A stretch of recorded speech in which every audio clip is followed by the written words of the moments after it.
और दूदू के फागी से बड़ी खबर आ रही है। स्वतंत्रता दिवस मनाने के बाद नदी में उफान आया है।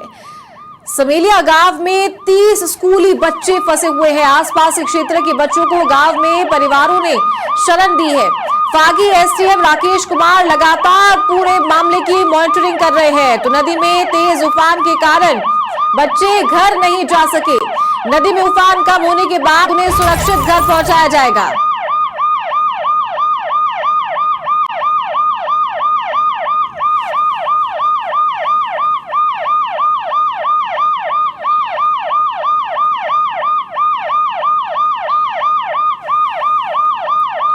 तो दूदू के फागी से बड़ी खबर आ रही है। स्वतंत्रता दिवस मनाने के बाद नदी में उफान आया है।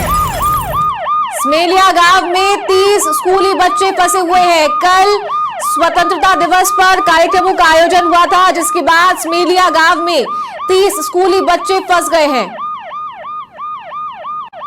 स्वतंत्रता दिवस मनाने के बाद नदी में उफान आया तो आसपास के क्षेत्र के बच्चों को गांव में परिवारों ने शरण दी है। फागी एसडीएम राकेश कुमार लगातार पूरे मामले की मॉनिटरिंग कर रहे हैं। तो नदी में तेज उफान के कारण बच्चे घर नहीं जा पा रहे। और पवन खन्ना हमारे संवाददाता ज्यादा जानकारी के साथ फोन लाइन पर जुड़ गए। पवन, क्या अपडेट है? 30 स्कूली बच्चों के फंसे होने की जानकारी मिल रही है। नदी में उफान आया है। बिल्कुल चारू, समेलिया गांव है, फागी पंचायत समिति में पड़ता है उपखंड में, जिसके बच्चे स्वतंत्रता दिवस का कार्यक्रम मनाने के लिए स्कूल में गए थे। महात्मा गांधी राजकीय उच्च माध्यमिक विद्यालय के बच्चे हैं। उन 30 बच्चों के कार्यक्रम होने के बाद में वहां के 8 अध्यापक और बच्चे नदी में उफान आने के कारण वहां के आसपास के गांव जो है ध्यानी है, उनके घरों में रुके हुए हैं। बच्चे बिल्कुल सुरक्षित हैं। 30 अध्यापक और प्रधानाध्यापक जो हैं 8, वह भी वहां सुरक्षित हैं। बच्चों को खाना वगैरह परिवार के लोगों ने खिला दिया है। फागी एसडीएम राकेश चौधरी लगातार मॉनिटरिंग कर रहे हैं। बच्चों से और उनके परिजनों के संपर्क किया जा रहा है। बच्चों के परिवारों को बिल्कुल निश्चिंत आश्वासन दिया है एसडीएम ने कि वे बच्चे सुरक्षित हैं और जैसे ही नदी का उफान कम होगा बच्चों को सुरक्षित घर पर पहुंचाया जाएगा।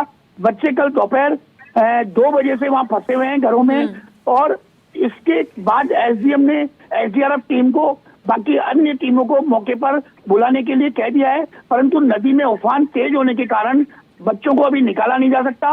वे घरों में सुरक्षित हैं। एसडीएम से बात होने के बाद उन्होंने बताया है कि सारी टीमें मौजूद है, परंतु उफान कम होने के बाद ही बच्चों को वहां से निकाला जाएगा। तो पवन, फिलहाल क्या स्थिति वहां पर बनी हुई है? कि आसपास जो घर है जो सटे हुए, क्या उन्हें खाली करा दिया गया है? क्योंकि हादसा हो सकता है, जिस तरीके से आपने बताया कि कल से नदी उफान पर है। बिल्कुल, जो आसपास के घरों में पानी नहीं है, वहाँ नदी जो स्कूल ढाणी में है वहाँ उसके बीच में एक नदी पड़ती है और नदी को क्रॉस कर कर बच्चों को स्कूल जाना पड़ता था आसपास के। लेकिन घरों में अभी किसी प्रकार का कोई खतरा नहीं है। एसडीएम से इस बारे में जानकारी लेंगे। अगर इस प्रकार का कोई भी बात होगी तो एसडीएम ने कहा कि घरों को पहले ही चेतावनी देकर नोटिस दिए जा चुके हैं। ऐसे घरों को चिन्हित करके पहले ही खाली कराया जा चुका है, परंतु वहां अभी ऐसी स्थिति नहीं बनी हुई है। बच्चे बिल्कुल सुरक्षित हैं और 8 अध्यापक, प्रधानाध्यापक सहित वहीं घरों में मौजूद हैं। तो पवन, जिस तरीके से आपने बताया कि नदी को पार करके बच्चों को स्कूल जाना पड़ता है, बिल्कुल नदी आपको रोकना चाहूंगी पवन। और एसडीएम राकेश चौधरी जी हमारे साथ फोन लाइन पर, राकेश कुमार जी फोन लाइन पर जुड़ गए हैं। राकेश जी, बहुत स्वागत है आपका समाचार प्लस पर। धन्यवाद मैम। दूदू के फागी में ये जानकारी मिल रही है कि नदी उफान पर है। कल इंडिपेंडेंस डे का प्रोग्राम था, 30 स्कूली बच्चे गांव में फंसे हुए हैं। जी मैम, ये वहाँ से एक मासी नदी निकलती है, उसके रपट पे पानी अधिक होने से बच्चों को फिर उसी गांव के अंदर जो घर हैं उनके रिश्तेदारों के, उनमें सुरक्षित रात को रखा गया था। कल दिन से ही उनमें उन घरों में रुके हुए हैं, बच्चे सभी सुरक्षित हैं। तो और बाकी जो नदी का पानी कम होगा उसके बाद में हम उनको भेजेंगे। उनके अभिभावकों से भी लगातार संपर्क में है और उनके अभिभावकों का भी ये निर्णय है कि अभी अभी हमारे जो रिश्तेदार हैं इनके पास इनको रोका जाए। तो अभी उसमें उफान ज्यादा होने की वजह से जो रपट का पानी कम होने पे इनको उनके घर भिजवाया जाएगा। तो आसपास जो इलाके हैं, जो घर है, क्या वहाँ पे अलर्ट जारी कर दिया गया है और प्रशासन की टीमें वहाँ पर मुस्तैद है? नहीं, बिल्कुल सब मुस्तैद हैं। ये एक नदी है, नदी अपने नेचुरल फ्लो से निकलती है। तो आसपास के घरों में इस नदी से कोई ऐसी चिंता की बात नहीं है। बस उस जो गांव है उसमें वो एक रपट है, रपट पे पानी ज्यादा होने की वजह से उस पे भी हमने हमारा स्टाफ लगा रखा है कि सभी को आने जाने से वहाँ मना कर रखा है। राकेश जी, लगातार बारिश का दौर जारी है और इसी बीच बच्चे स्कूल भी जा रहे हैं, और अगर बात करें नदी उफान पर है तो क्या एक ही रास्ता है स्कूल तक पहुंचने का? नदी को क्रॉस करके ही बच्चे स्कूल जाते हैं? इस गांव में जो भी 2-3 रास्ते हैं उन सभी की रपट पे पानी ज्यादा है, इसलिए जब सुबह गए थे तब भी उस रपट पे पानी नहीं था, लेकिन कल सुबह जब बारिश ज्यादा हुई तो उसमें 1 फुट के आसपास जब पानी हो गया तो एहतियात के तौर पे वहां से हम किसी को भी नहीं निकलने दे रहे और उन गाँव वालों को गाँव के अंदर ही एक बार रोक रहे। जब ये पानी कम होता है तो इस रपट के ऊपर से निकलते हैं गाँव वाले। सड़क है, ऊपर सड़क बनी है, लेकिन अभी बारिश की वजह से उसमें पानी ज्यादा होने की वजह से सुरक्षा के कारण किसी को नहीं जाने दिया जा रहा।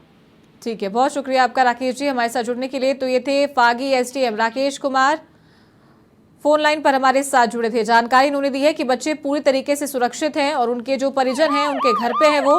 जब ये पूरा मामला कंट्रोल में हो जाएगा उसके बाद में बच्चों को सुरक्षित उनके घरों पर पहुंचा दिया जाएगा। और पवन हमारे सहयोगी लगातार हमारे साथ बने हुए, उनका रुख करूंगी। पवन, एसडीएम साहब से बात हुई थी अभी, आपने भी सुना था, क्या एक ही रास्ता है जो स्कूल की तरफ जाता है, बच्चे क्रॉस करके जाते हैं? इतनी भारी बारिश का समय है, लगातार देख सकते हैं बारिश हो रही है, बावजूद उसके स्कूलों की छुट्टी नहीं की गई।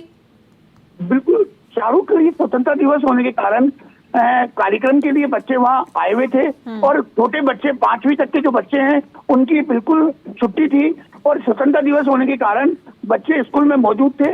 और कार्यक्रम होने के बाद वे घर जाते हैं उससे पहले बारिश चालू हो गई और बारिश शुरू होने के कारण उस रपट पे पानी बढ़ गया और बच्चे स्कूल में फंस गए, जिन्हें घरों में सुरक्षित रखा गया है। जानकारी मिल रही है कि कौन सी क्लास तक के बच्चे हैं जो फंसे हुए हैं वहां पर? बिल्कुल, चारों ये बड़ी क्लासों के बच्चे हैं, मिडिल से 12 तक के बच्चे वहाँ फंसे हुए हैं और 8 अध्यापक भी उनके साथ उन घरों में ही मौजूद है। अलग अलग 2-2, 3-3 बच्चों को अलग अलग घरों में रखा गया है। ठीक है पवन, बहुत शुक्रिया आपका। लेकिन अपडेट लगातार इस मामले को लेकर आप देते रहिएगा। तो पवन खन्ना हमारे संवाददाता फोन लाइन पर हमारे साथ जुड़े थे।